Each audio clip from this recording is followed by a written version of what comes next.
Welcome to the DMF. I am your host, Justin Yachts. And today, this is part 2 of my interview with Joe Barbagallo from Barbhouse Productions. And enjoy.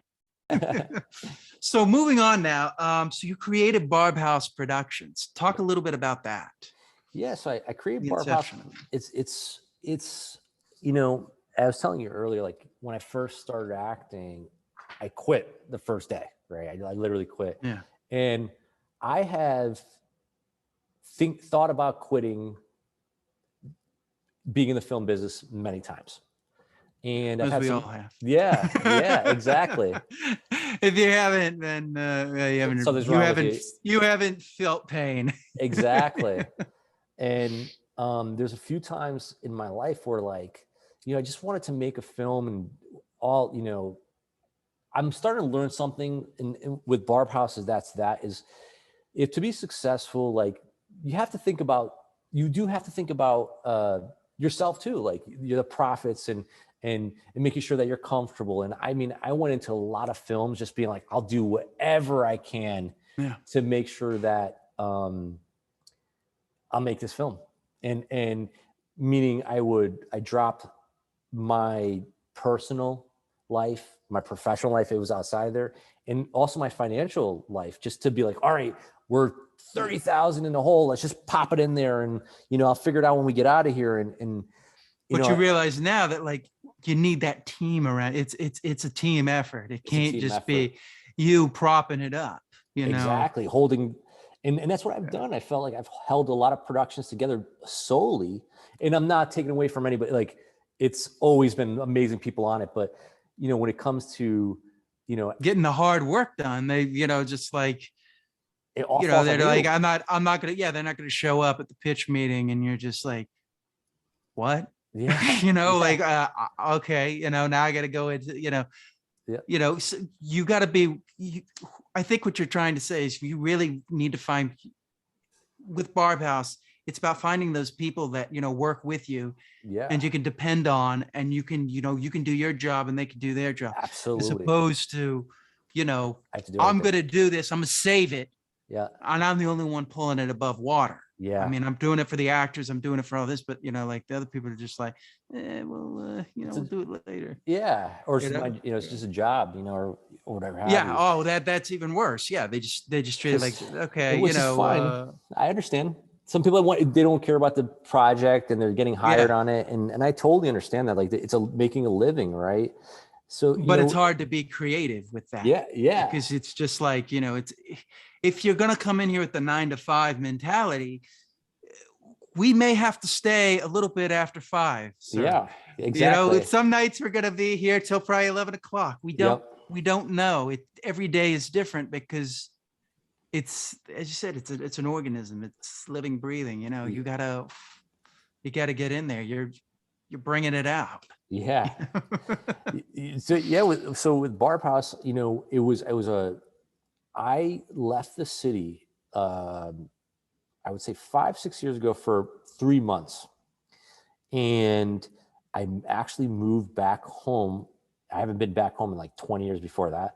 Moved back home for 3 months because I lost everything, lost my money, and I lost everything I had, my other business that I had. And I just my relationship, and I lost everything. And then what happened was I was staying at my mom's for 3 months, and I was like, as you stay there, I'm like, oh man, the city's a little hard. It's a little rough. And I've been there for 10, 12 years before that. I'm like, that's my home. And then one day, I think it was me and my mom, and she's like, you need to just go back. And my mom's always worried about how are you going to make money? How are you going to do this or that? And she's like, you just got to get back. And I had no real plan.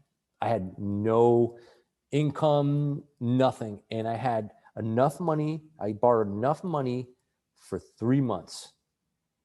And I got so lucky. I said I wanted to move to a particular part in the city that I was the happiest. I went with my gut, and it was more expensive than any other part of the city, but I wanted to move there. My neighbor, just a stroke of luck, she got locked out of her apartment. She knocked on my door because she needs someone. Sorry, she rang my doorbell for me to let her into the apartment, to her apartment, because she went walking her dog. Stroke of luck. I never even answered the door because I was staying in an Airbnb, but I opened the door. We spoke. She told me she's a filmmaker and she's a writer and she wants to make her first feature film. I was like, cool. So there you go. Getting back to a little bit of some of the other stuff. You had an intention. I don't know if I would say it's luck. I would say it's more that, it was coming. Manifested. You allowed it to come. I feel like sometimes when you say manifesting and things like that, people get mixed up and they think like, it's just like, oh, everything's just flowers and everything, it's like, no, it doesn't work like that. Yeah. There's going to be things, but the goal is there. Yep. And since you were open to it and you went to the city, things came. When you're open, it allows for things to change. Yeah. The biggest changes can happen as opposed to doing. And that's such a great. I would have gave up, man. I really was. I was about a month or two in, and I was going to running out of money, and everybody like, why would you go there? Like, why would you go to but I was just happier there, and it just made me feel. And right there, you were happy. Yeah. When you're happy, things will happen. If you're miserable, you're just going to manifest more miserable things. This is the thing people don't understand about the law of attraction. What you are is what you're going to be later. Yep. Since you were happy, it allowed for more things to happen. Yeah. That are happy. If you went and lived in some place that sucked, you're going to be in a bad place. Yep. Already. So you're already in some ways setting yourself up for failure. People aren't looking at it like that. So you made the right decision going there, even though it is a huge risk.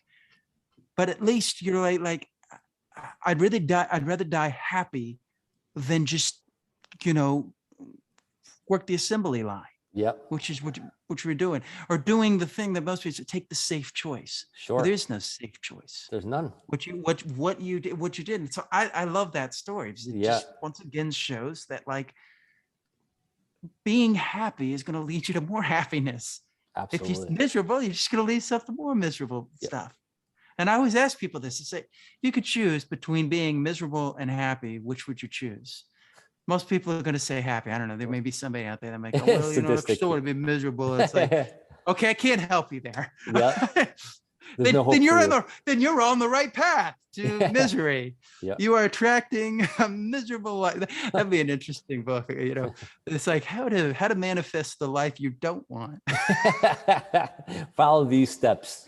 Follow these steps. Don't do anything you want to do. Exactly. Have no happiness in there. Screw everyone over. So yeah. So I think that's great. So yeah, finish your stories. Yeah. So, I'm like, okay, whatever, you have a script. Everybody has a script. When they meet a producer, everybody has a script, or they're an actor and they want to be in your film that you don't have. I didn't have anything at the time. And she was actually a writer of books, and she actually was going to make it. And within 3 months, we were in pre-production for a film. And then during that time, I said, screw it. I'm starting a new production company. And I started a production company while I was actually filming. I just did the LLC while I was away and filming upstate New York. And the rest was history, man. After that, like things really started flowing for me. Then the pandemic hit, and I said to myself, a few things happened. Like, because when the pandemic hit, I said, not only are we gonna, I told this to my wife, we're not gonna only survive, we're gonna strive during this time. We're gonna excel. And I never made 2 films in 1 year till the pandemic. I made 2 films in 1 year because a lot of producers that I knew that I admired, and they're just a step above me, and they're doing bigger films, and I want to do what they're doing. So I'm like, not trying to reinvent the wheel. I'm trying to see what they're doing, and they stopped during the pandemic. They were scared, And I said, you know what? This is my time. Like, I have nothing to lose. And I made 2 films during that time. And those films were a little bit bigger than the ones I did before. And, you know, these actors were doing because they wanted to work. And they took this small film, a couple of these small films. And yeah, and then next thing you know, it just progressed. And I got to another bigger films. And yeah.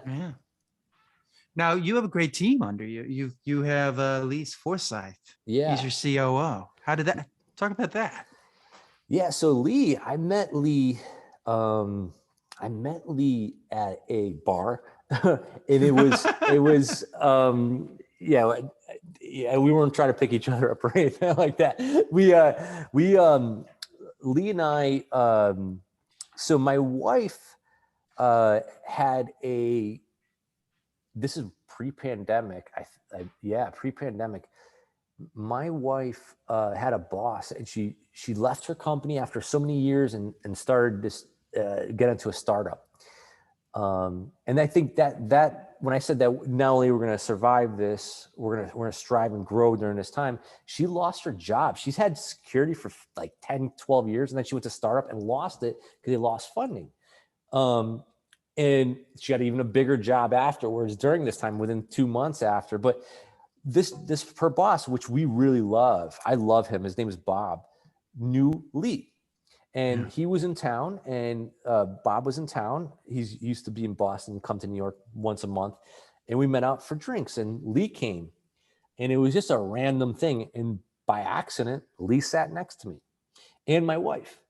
And Lee and I, and even my wife, we spoke for hours. He has a very interesting, he's from the UK. And he has a very eclectic, interesting life that you would never think from this, you know, British guy that dresses well and is, you know, in the business finance sector. And he has all these experiences, you know, in Nepal and in, you know, ancient mysticism and things in spirituality that would blow your mind. And it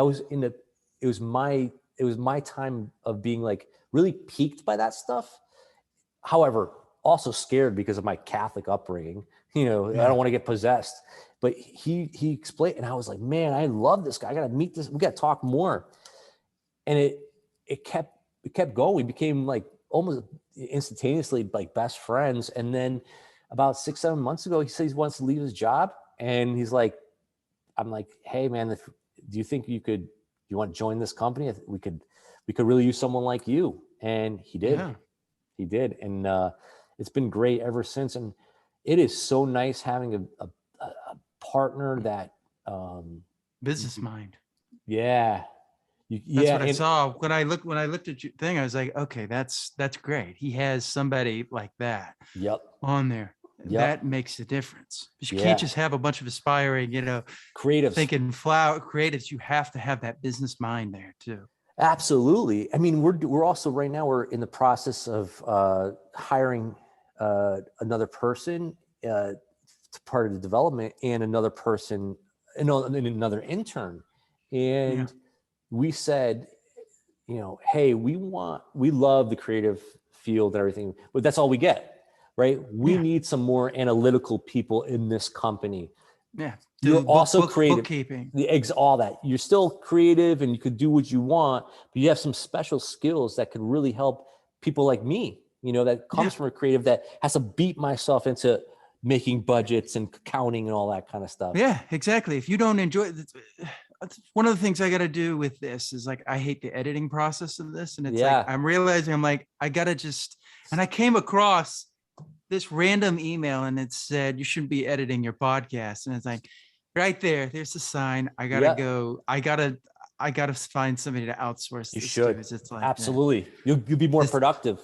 Yeah, no, it is, because it's so boring to sit here, you know, re-listen to your voice over and over again. Like, I love doing this part of it, but it's like so I know exactly what you mean. It's like, sometimes people are just like, you're like, I don't want to spend the money. It's like, but that may be the thing that makes it so you can do more, like you're saying. Yeah. And you don't like to do the fight. you can do the financial aspect game of it. Yep. But there's somebody out there that knows how to do it and likes doing it and enjoys doing that aspect. Yeah, absolutely. And that's the person that you want there to do that job, so that you don't have to, you know, do what you're really good at. Yep. And have this guy do that. Absolutely. You know? Yeah.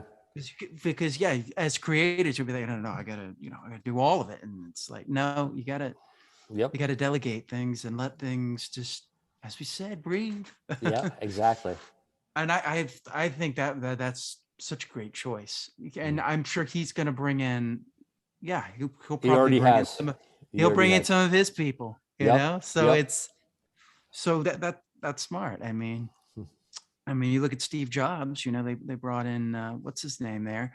I mean, it didn't end up well, but that was a smart move, bringing in somebody from Pepsi, you know, because it makes you more financially, you know, attainable, you know, as opposed to just, you know, a bunch of creatives. Oh yeah, we want to make movies. We love movies. Exactly. You know, do you know anything about, let me get back to you. Absolutely. So one of the things I noticed is you produced a Deadpool featurette. Yeah. So I was working with Rolling Stone magazine, and they had a department for a little bit that they did a lot of digital content. And one of my friends, Patrick Smith, that now works for Giga, one of the most, he is so creative. I mean, he is probably one of the best people that I've ever met. I don't want to call it pitchers, but he could pitch any project and he could make you visualize it. And it's funny, he gets into, like, you know, when I was talking about like people's body positions, he's like smiley, this and that. And all of a sudden when he pitches, he just like goes like this, like in a trance, like, and then just goes, and he's excited. He makes you excited. And like anything that comes out of him, like, it just, I'm like, man, I want to work on that too. He could say, like, he could just make it up, you know, like in what's that? Is it that movie where Steve Carell is like just saying chair, book, desk. Oh yeah. The Bruce Almighty, where he's sitting there. No, you know what it was? It was Anchorman. Oh, Anchorman. Yeah. He's like, I like lamp. I like lamp. I like lamp. I like. Patrick could just be like, I like lamp, and just tell the story by looking at things in the room. And I'm like, I want to make that movie too. He's so good at that. Yeah. So, but he hired me for Rolling Stone, and I did a few spots for them, and I produced their content. And one of them was a Deadpool, which I was like, oh my God, I can't believe I'm doing this. And we did it with the stunt director, stunt coordinator for Deadpool, Philip Severa, and like, he was so cool. And we just talked about like how he made that film, and we had the BTS of that, and all the stuff that he had to go through, because it's such a stunt heavy film that he creates. And he did a lot of the stuff for Daredevil too. The good Daredevil. The show. The good Daredevil. Yeah. The show. Yeah, but I was listening to him when he was talking about Deadpool, and he talked about how, you know, they would, you know, he doesn't feel pain, but here he's got to get to hear and the logic of how he built the scenes. And I thought that was fascinating to learn about that. You get so many creative pieces that, like, so many people with creative pieces in their specific jobs that touch movies and films and TV shows in such a way, and every nuance changes that thing and makes it much more, I'm going to be cheesy. That's why it's a team. Yeah. It's a team. It's a team, and you need to have the right people on the team. Because, you know, you've got that guy, and that's probably why those fight scenes do stand out. Yeah. Because he's choreographed them with the mind of how the character is in there. Yeah. It's not like, you know, a Steven Seagal film where I read this where he told the director, he said, my character wouldn't be hurt in this scene. And I think it was Peter Berg. Yeah, Peter Berg was really? And he's telling the story in the rundown commentary with The Rock. Yeah. The Rock was in the room while he's telling him this story. And he's just like, yeah, I've worked with actors who, like, you know, he said Steven Seagal, he's like, where like he's like, I wouldn't be hurt in this scene, and he was like, it's really hard for us to show any kind of drama if you're not going to be hurt. And it's like you know, if he's got it done, we finished. Yeah, It's all over. He saved them all. You know, it's like, you know, it's you know, whereas like, you know, you take like the Dark Knight, and it's like, how is he going to get through this? He's got the cops against him. He's got this. He's got that. Yep. You know, when you have all those elements, it makes for something intriguing. So I love that featurette. Another thing I saw that you did, you worked with Impact Wrestling. Oh, that's and, cool. I'm a big wrestling fan, so I I know. saw that. So I saw that. I mean, unfortunately, Impact Wrestling is one of those companies that like they had so many times where they could have like went for it, and they just kept. It was like one step forward, two steps back, until they're kind of where they are now. And at the time, I think you were working with him, Billy Corgan. He's pretty high up. He wanted to buy the company at the time, but he started his own company now. But yeah, how was that? What was that like working? Did you work with Billy Corgan? Yeah. You know, or William Corgan now, I think is what he calls himself now. Oh yeah, I wouldn't know. He changed his name now. Now he's the owner of NWA. He's William Patrick Corgan, I think it is. I guess you have to change your name when you get older and more distinguished. Yeah, like it couldn't be any more pretentious. But yeah, talk about working with them. It was, man, that was such a great experience as well. That was with Rolling Stone at the time as well. And I remember like one thing about with wrestling, they have a thing where they want to make sure that you're not going in there to expose them. Right. So their public relations is really tough. Very tough. Even Impact Wrestling. Oh my gosh. The guy, he was a tough guy. And what was his name? Because I might know him. I don't remember now. Maybe Eric something? Eric Bischoff? No, I don't think so. That. But he was this guy. So one of the guys at Rolling Stone wanted to make this film.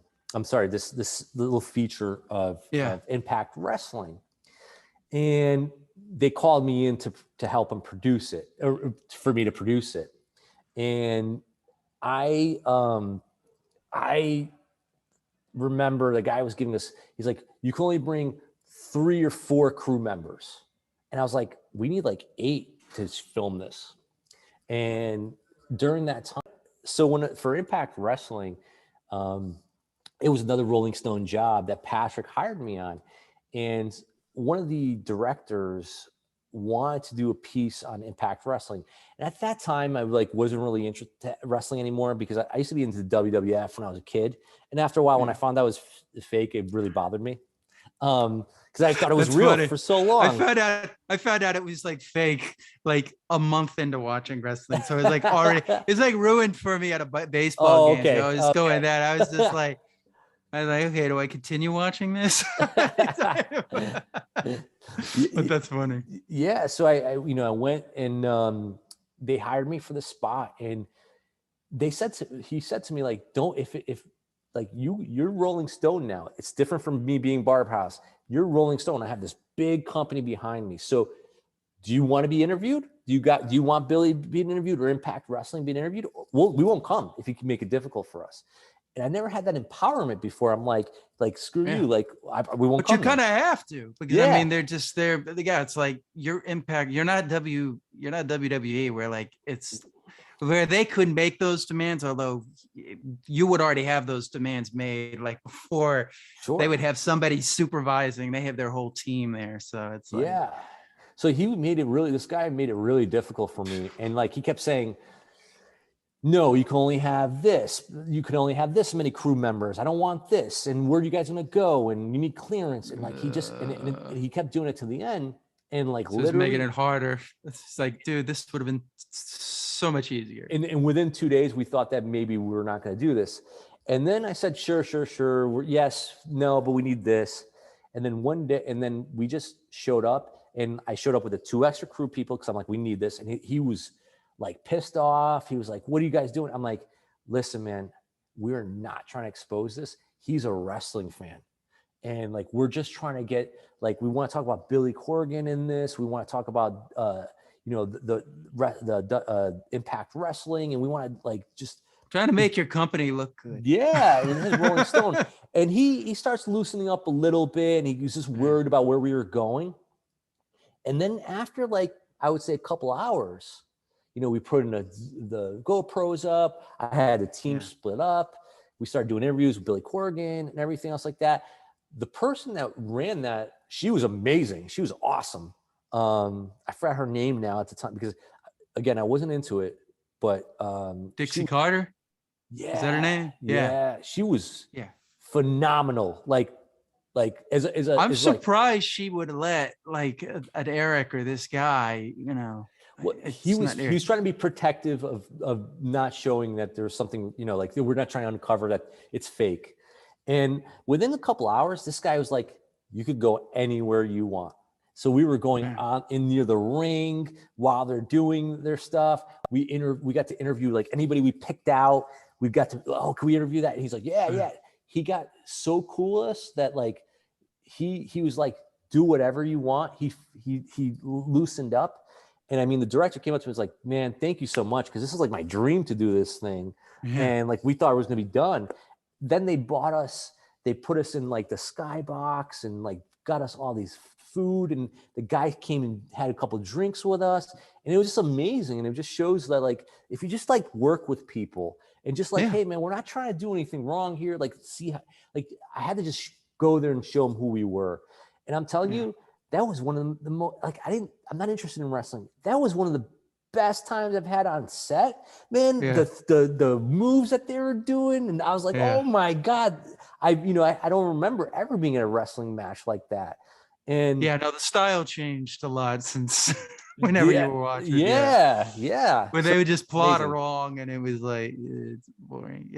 It was one of my favorite experiences in my life, and it shows you the challenges that you overcome, or something that you don't overcome. Really, like retirement, right? Like I just want to chill and do nothing. Now we need a little bit of challenge in life, and just to. And I think that was great that like you were able to like kind of just like look, we can leave, but let's like let them know. I mean, you got to kind of. We're trying to help you out here. So we can do the job and being straight, as opposed to what some people would do, just be like, you tell him that we don't want to do that, and then they'd send the next person, and then they'd send, and you would never get in the room together, but you just went straight to the source and be like, look. We want to do this. If you don't want us to do this, we can leave. Yep. As opposed to, sitting in some intern that would be like, okay, he doesn't want to do this. And then you'll like, nothing will get. So I think that was smart on you, because then he, it's kind of like you stood up to the bully a little bit, and, he just was like, okay, all right. These guys are cool. Yeah. And the fact you brought a wrestling fan there to do it, Yeah, absolutely. It just shows you like perspective, right, and leverage. I mean, at first I was scared, because I'm like I'm gonna like lose this because of this guy, and I was like pretty much bending over for him. I'm like, oh no. And then as soon as Patrick called me, he's like, man, if we lose this, it's fine. We're Rolling Stone. We don't need them. We have other things. Exactly. Look at you. And once he said that, hey Eric, I'm coming. We're doing this. This is for Rolling Stone. Do you want to do this or not? And then I showed up with my 2 extra guys, and there was a problem. Hey man, don't worry about it. And it just, it really. And back at that time when they were Impact, no one watched Impact Wrestling. I think they had been, they were no longer on Spike TV. Yep. They got thrown off of that. I think they were taken off of Destination America. Yeah. And then they were put on like what was formerly the TV Guide channel at that time. So it's like, you need this more than anybody. I mean, stupid stuff like that. It's like, if you're going to treat Rolling Stone like that, no wonder you're this. I know Billy Corgan said he had a hard time trying to get them a new show, because it's just the stigma of that company. Right. Anyways, so that's the little bit of the wrestling here. Let's talk a little bit. Just One More Kiss. I watched a little bit of that. That was a cute little thing. How did that? Just talk a little bit about it. Yeah, that was the one that the author and director of that was the one that knocked on my door. Really? Yep. And I remember, I like every film. I love films. I'm sorry. I like every genre of film. Not every film. Yeah, that's wrong. Yeah. There's actually very little films that I like nowadays. But the genre, I like every genre of film. But I never thought I was gonna do a romance film, produce one, and I read the script and I really loved it. I really loved the script. I loved everything about it, and she's the one who knocked on the door because she had locked herself out. And she gave me the script like maybe a week or two later. I remember reading it at a coffee shop and I was crying, like I was like tearing up, and I'm like, oh man, I'm by myself. Like people were like, what's wrong with this guy? And I called her up and like, I would love to do this. And I probably was, to be honest, I was gonna probably do it no matter what, because I was like, what? I needed a film. I needed a film to make. I needed something. I needed some things, but I was so happy that I was like really emotional about it. And like, you start as a team, just us two at first, and then it grows, right? And we get the actors, and then like, let me get a production coordinator and production manager and stuff. And that was like, we shot that in New Paltz, and that was like kind of like my first film festival that, as a feature that I won. Yeah. Big Apple Film Festival, which is not the biggest, but it's like getting up there. And then getting into any of those festivals is good, and then winning, that's great. Yeah, and that was the first Barbhouse. That was the first Barbhouse. On the end credits or in the beginning credits too. Yeah. So, A Wounded Fawn that came out at Tribeca this year. Yeah, and that's gotten some pretty good reviews. I saw. Yeah, it's gotten excellent reviews. Yeah, it's gotten really great reviews. Really happy about that film. It was a very tough film to make. It was a tough film to make, and yeah, that like it was. I had the script from the person, Nathan Fodderay, that I always work with him on as many films as I can with it. He's a writer of mine. And I had this script called The Furies, and it was about the Greek mythology, and it's about the Furies, the women of vengeance. And I really enjoyed that it was a female empowered film about females striking back, and it's pretty much the hunter becomes the hunted. It starts off as like this, suave guy, played by, Josh Rubin, which he did such a great job in that film.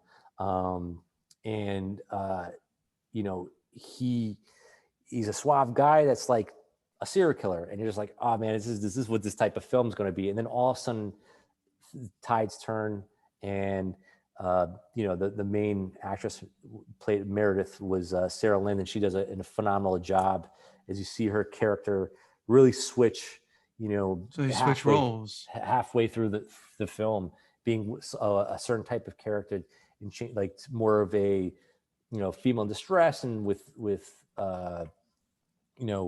kind of having some sore spots, into a very powerful woman. Or I don't want to spoil it, but yeah. Please don't spoil it. When do you think people can see this film? December. So December comes out to Shudder. It will be screening at Fright Fest in the UK at the end of August. We have a couple more film festivals that we're a part of that we'll announce shortly, but it's really hitting the festival circuit, and it's very it's going to be on Shudder, the streaming service. It'll be on Shudder, yeah. But there'll be some more film festivals coming up, and we'll release that soon. All right, that's great. Now you were getting ready. I don't know if you're going to be on set here for this, but you're getting ready to film The Fetus tomorrow. Oh, wow. We're in pre-production right now. I'm going to Pennsylvania tomorrow for pre-production.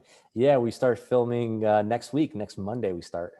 Oh wow. Yeah. And you guys also have, like, I believe, a chef that's going to be on there, so you don't have to. Oh yeah. You guys have taken care of everything. Are you excited? Are you excited about this? Oh yeah, I can't wait to go. I can't wait to. I told him when I read the script, it reminded me of The Brood meets Evil Dead. Yeah. With that tone and everything. It's, you know, I don't know if Joe, told you, but like I invest in people, really. Yeah. And I invested in Joe. The script when I met Joe came to me with this big film called Fugitive Zero that he wanted, feature film that he wanted to make. And I was like, well, we have to make a smaller film together and let's talk about it. And I'm like, right now I'm doing horror, that's what I'm doing. Maybe you should look into, maybe that's a genre if you like that. Maybe, I don't know if we should do a small action film. He's like, no, I'll do horror. And he goes, I'll write something. He wrote something. He's a man of his word. He said he's going to write something. A month later, he had a feature script, The Fetus. Yeah. Then he had the deck. I was like, the deck looked amazing. I could understand it. The script wasn't where we wanted it. He made many, many revisions. But I'm like, I'm going to work with this guy. Like, until we get the right script, I'm on this fully with you. And let's figure this out.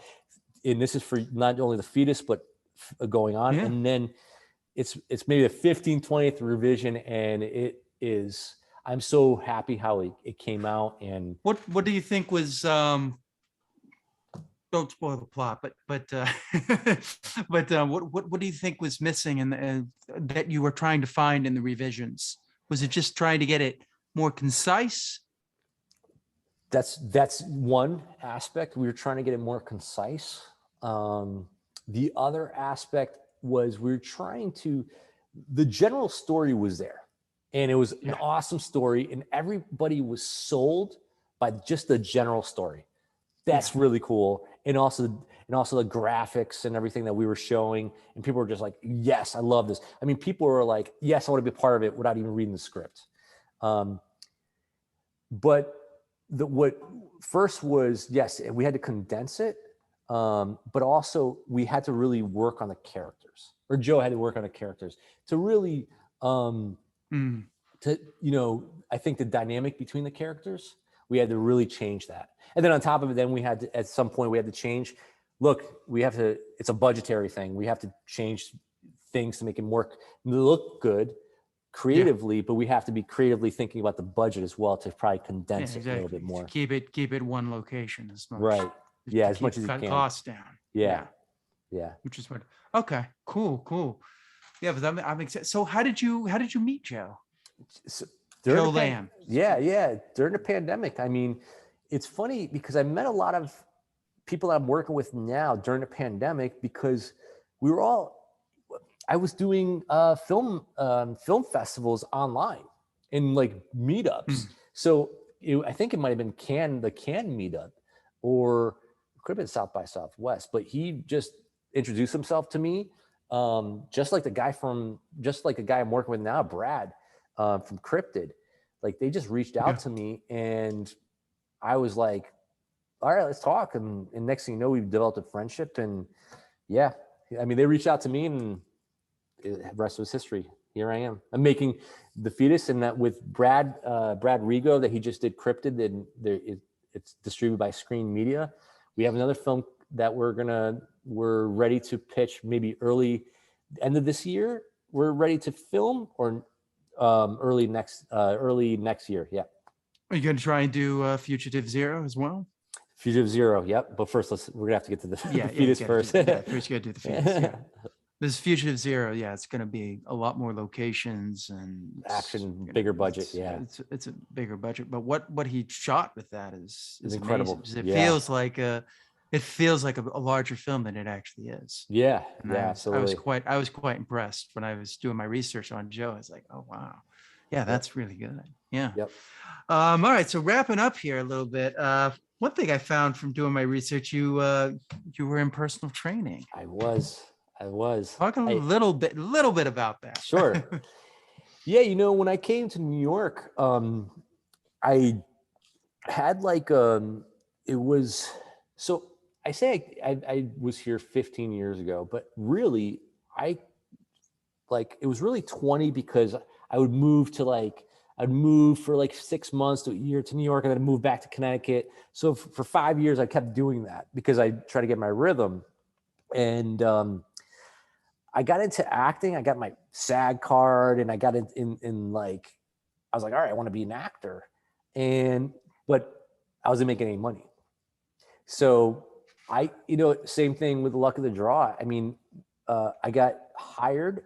So I got hired I interviewed 3 places, right? One's a top tier training facility. The other one was pretty much a lower tier one. And I don't want to name the names because I don't know if that's bad if I name them. Yeah. And then the other one was like a like personal trainer, and it was all the way up in Columbia University. And it was like, you get insurance. The pay was okay. And, but it would be like a 9 to 5. And that's not going to help you with acting. Exactly. So, and it wasn't that much money. And I just took the one that was, I got lucky because the lower tier training facility didn't call me back. The higher training facility called me back, and they both offered me jobs. Now with personal training, like you don't have anything. You're not making any money until you get clients. It takes months to get clients. So, they're like, hey, you better have some money saved up. I'm like, no, I don't, because you're not going to make any money for at least 3 months. And that's some people. And then 80 to 90% of people leave because they just can't make enough money to be trainers. Yeah. And I didn't lie on my resume, but like I embellished it a little bit that like, and not lie. I embellished it as in like, I was in the military and I did, but that was a long time ago. That was like 10 years before. I used to train people. I used to train people because I maxed out on my PT test, and you get like a little stamp here. And I went to be a 2-week training class where I could be a trainer, where I used to run group sessions. And I did that for 6 months to maybe a year, once a month, because I was National Guard. And that was something that was, so I'm like, I was a personal trainer for the military, and that's true, but it was 10 years before. And then I went into mixed martial arts, and it was a facility that after a year or two, I started helping out the teachers. Like the teacher would have a teacher, another assistant, and then I started helping out the teachers. And I used to train people that were new, because a lot of people would come in, and I'd bring them downstairs and teach them how to fight, like just the basics. I was really good at it. What'd you do? Like BJJ? Brazilian Jiu-Jitsu? I did American kickboxing first, and I did Samba afterwards, which is like I did BJJ like for 6 months, but I did most American kickboxing and Samba. And American kickboxing, I trained that more. So I put that, I was working for them, and I was working for the National Guard, which National Guard was real. I wasn't working because I wasn't getting paid. I just did it because I enjoyed doing it. But so I became the kickboxing guy in the gym. And it's so funny because it was when was it 2009 where everything crashed?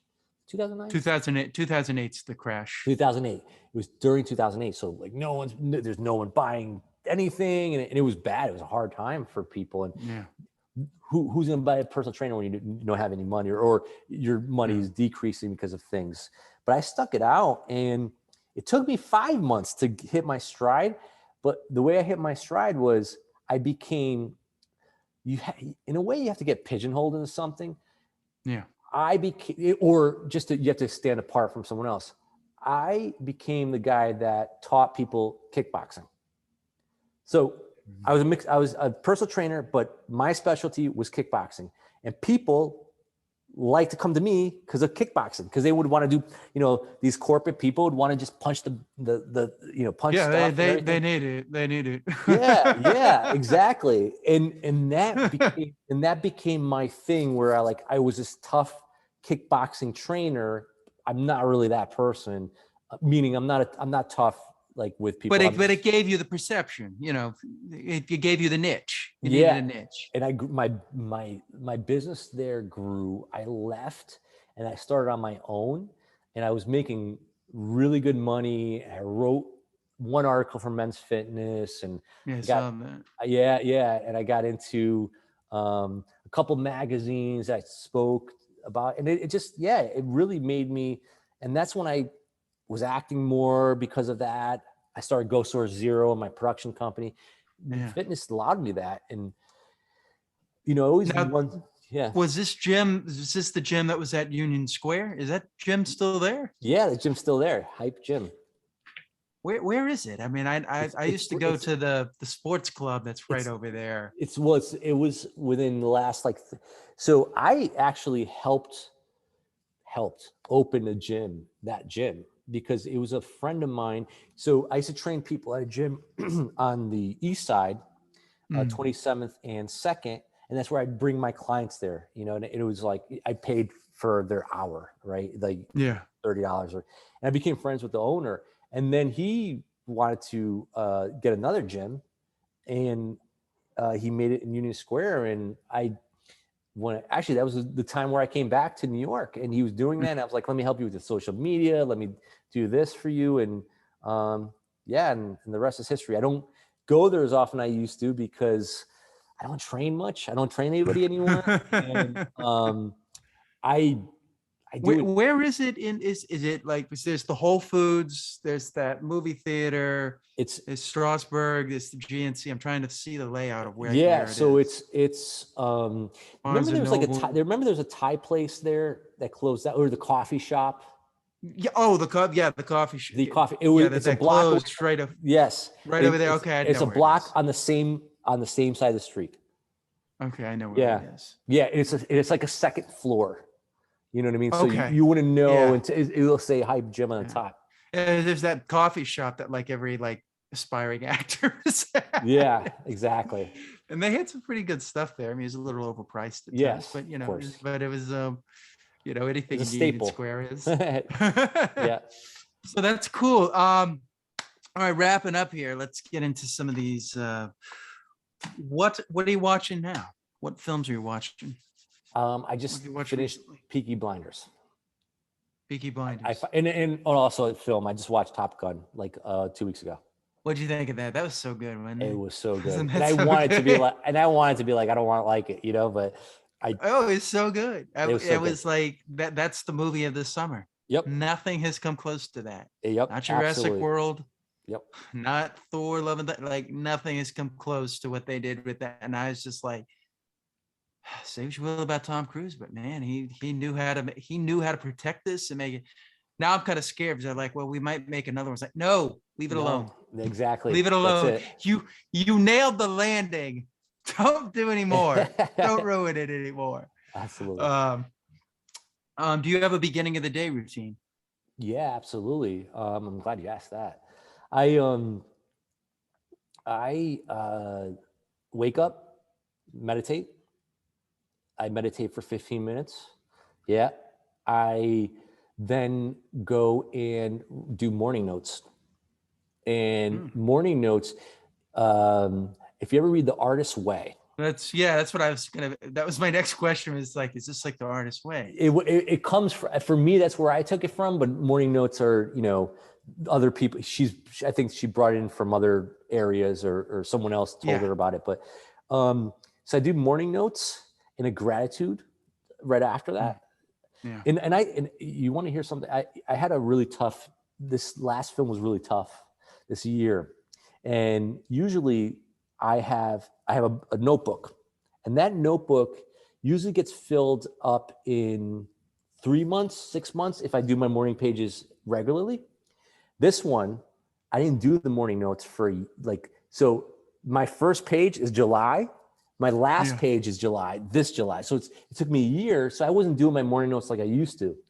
So, and I could feel it. I could see the, difference in me.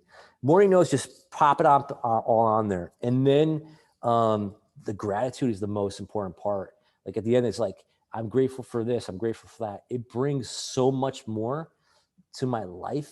Not only like the happiness and the gratitude and all that stuff, you see it, but I feel it brings even more towards me, it does. That's law of attraction.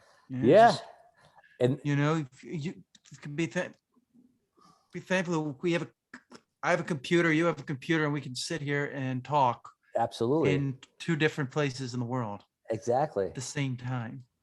That's something to be grateful for. And I mean, that's pretty much my morning routine. And then I'll have my greens. I have athletic greens that I have in the morning. I've been doing that for a long time.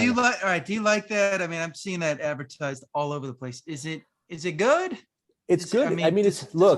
I don't really get sick. I don't want to, it's expensive. But like, look, I don't eat as many vegetables. How expensive? I think it's like almost like $100 a month, something like that. Like that. Wow. Yeah, something like that. And maybe 60. I don't remember. Like it's around that price, 60 to 100 a month. And then I got a travel packs. And that's pretty much it. And then I have an espresso or a coffee and my day starts. And then I try to work out. I've been bad this year. Like this film has really changed my life in a way. Then I try to work out. I do a little bit of work for a couple hours because I'm the best in the morning. And then I work out, like I try to work out like 10, 11, getting back into it. Good. It's, I'm thinking about going back to training more people because on the weekends, because if I do that, like I have it's the same thing as writing partner. If I have to train you, I got to make sure that I work out and I look good or I feel good, So I'm thinking about like, hey, do you want to start training again? Because people still ask me, do you still do that? And I consult. Yeah, you should do it. I consult with people. Hey, and the biggest thing about consulting, going back to what we were talking about, it's all about habits and routines. I don't care, like you don't need to know all the equipment. You don't need to know anything. Like I don't care about anything. I don't care how hard you do things. Let me look at your routines. I could tell you in your habits. I could tell you a lot about you. And let's fix things for your personal behavior. Like you're not going to have the strict crazy diet because your life doesn't promote that. What can we do to help you out here? And how many days a week do you want to do? If you're doing 3, we do this. If you're doing 1, okay, we do this. Yeah. So like, it's not like there's a box that you have to fit in. You can just walk. Just walk for 30 minutes. Just walk. And, get a watch, here, and it'll tell you how many steps you do. I try to go for like 8,000 steps, but that's in total of the whole day. Yeah. I try to do 10. I was doing 10,000 steps, but it's like after a while, then I was like looking at the thing. I was like, all right, do I need to really do this much right now? Because right now I was cutting and now I've like kind of stopped. And I'm like at maintenance. That's nice. Like I got myself down to like where I was only eating like 1,800 calories. I'm like, oh wow! All right, I can't do this. This is insane. I feel like I've eaten nothing. It's like one meal. Well, you look good, by the way. You look good. I saw your pictures of you. You look great. Thank you. I try really hard. I'm going to come to you for consulting. It's a lot of work. There you go. Yeah. We can be the team. Absolutely. I'll be like, look, I don't have any experience. I just have a nice body, but I can, I can confer with him. Your experience is in your body. Exactly. Do you have a nighttime routine? I don't. I keep saying I do. When I'm doing well, I'm reading a book at night. During the pandemic, I would do Duolingo. Duolingo. Oh, you do Duolingo? What language were you doing? What language? I was doing What were French. you doing? I was doing French. I'm doing German. Oh, wow. My acting teacher, he told me, he said, look, Justin, we got to open up the back of your mouth. And he said, German is, yeah, nein, bitte. It's all in the back. So I was like, all right, fine, I'll do Duolingo. And I've let's see, how many days is that? 792. Oh, congrats, Days man. straight Yeah. of Duolingo, you know? Before we go, I gotta tell you, like, so my wife, right? Yeah. She knows Thai, she knows French, and she Wow. knows English, obviously. Yeah. And She knows English? yeah, she knows English. I don't. I don't know English. Like but I speak Italian as well. I can speak Oh, Italian. really? Yeah. That's good. Yeah. That's good that you have that. Because I mean, Right. the more languages you have, the more it's just that'll help you in acting, and it'll just help you with speech in general. Because it's different speech patterns. Absolutely. The American English dialect is very, it just kind of like, Yep. we're the laziest of them all. Absolutely. So I was doing French at the time, and like I am, which I'm trying to get better at, because I'm an all or nothing person. Like I go 100%, but I'm trying to learn that that's not the way to do things. Like balance, consistency. Balance is the way to do it. Right. Yeah. And my wife was like, I'm only doing 5 minutes of Italian. And I was like, I'm going to do 20 minutes of French. Right. And I'm like, I'm doing it for like 2 weeks. Right. Yeah. And then I just like gave up. It's like the person, I'm sure you've seen this in the personal training business, is the person that's like, oh, I'm going to work out really hard. 5 days they a go week. for a week, 2 days, and then they burn themselves out. And then, it's like, what happened? Good. I'm good. We made it 2 weeks. Yeah. We're done. Yep. It's like my wrestling podcast. I started with a friend, and he's like, oh, I want to do it. And it's like, he lasts a month. And I'm like, dude, you thought in a month we were going to have subscribers out the door? I'm like, come on, man, that's not the way it works. It's just, this is a consistent, slow and steady game. You gotta. Yep. I can't get into how many co-hosts I've lost. I am sure you have. Recipes. It's just like they don't want to put in the work or show up, and it's like, I'm doing all the editing. Yep. All you have to do is sit there across the screen and talk professional wrestling, and I'm bleeding it. Yep. What could be easier? Absolutely. so, but it's all right. I interrupted you about what were you say? No, and my wife was right. Like, she went on for 100 something days, and she speaks decent Italian. And I don't speak French. I don't remember any French. I mean, I can like read the words and stuff, but I'm like, I don't know if I can. I mean, my teacher's now making me like, speak and be like, yeah, wie geht's, mehr geht's, good, we already answered this, but so you meditate. What is your practice in meditating? I do Headspace. I've been doing Headspace for Headspace. Yeah, cool. I've been doing it for 14 years. Wow. Yep. Maybe a little less. When it first came out, like I was the first one. I do. Have you ever heard of Mind Valley? Yes. He has a 6-phase meditation. I try to do that like every day. Amazing. When I wake up, I'll send it.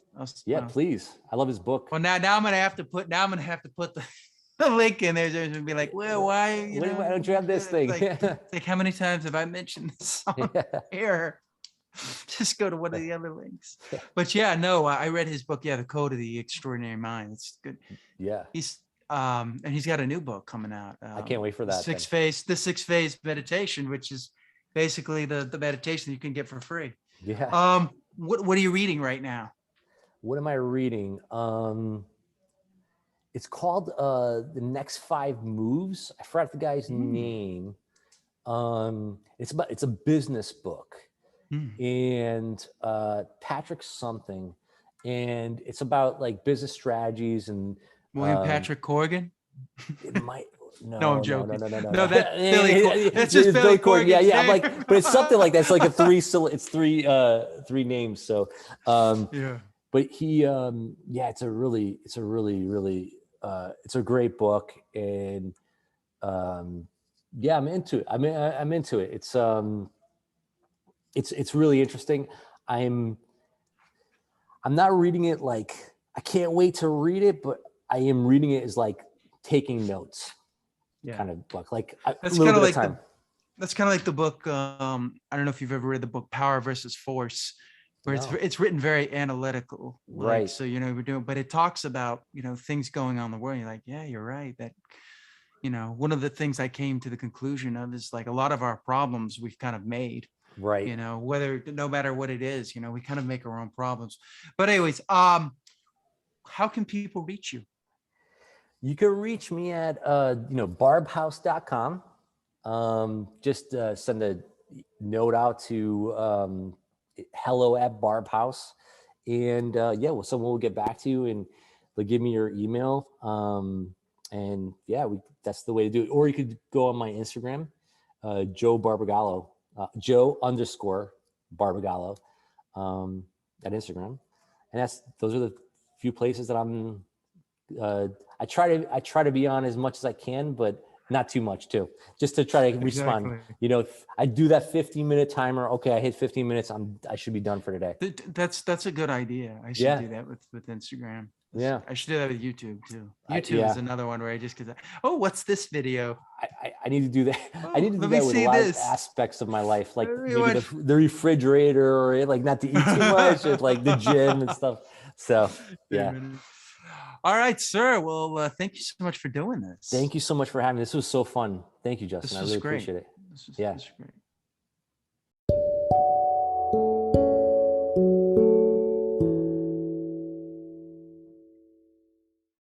Okay, that does it for part 2 of my interview with Joe Barbagallo. I hope you enjoyed it. I want to thank Joe personally for doing this. Also, you can find him on Instagram at Joe_Barbagallo, and check out his website, barbhouseproductions.com. And yes, you can always find me at Justin Yachts. And let me know, who do you want me to interview next? And I will see you next time on the DMF.